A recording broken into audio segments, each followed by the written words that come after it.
মুস্কান, আজ তোমার জন্মদিনে বাবা বিশেষ চকলেট এনেছি। জাজাকাল্লাহ খাইরান আব্বু। রাতে খাবার পর সবাই মিলে খাবো। এখন বাক্সটা এখানে রাখো। একটাই তো, কেউ বুঝবে না।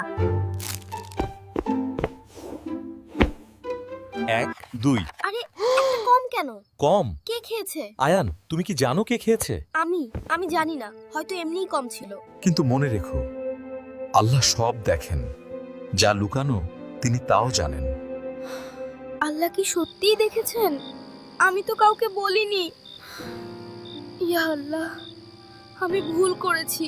আপু, মুখ এত মলিন কেন? আপু, চকলেটটা আমি খেয়েছিলাম আর মিথ্যা বলেছিলাম। আয়ান, এই যে বুকের ভেতর ভারী লাগছিল, এটা কি জানো? এটা তোমার মন বলছিল। সত্যি বলো। আব্বু আম্মু, চকলেটটা আমি খেয়েছিলাম আর কাল মিথ্যা বলেছিলাম। আমি সত্যিই সরি।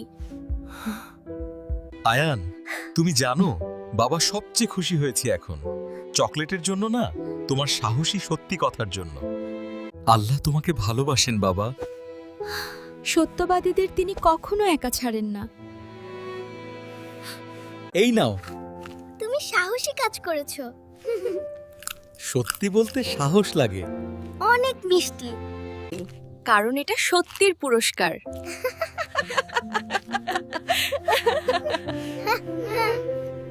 বন্ধুরা, আল্লাহ সব দেখেন, তাই সব সময় সত্যি বলো।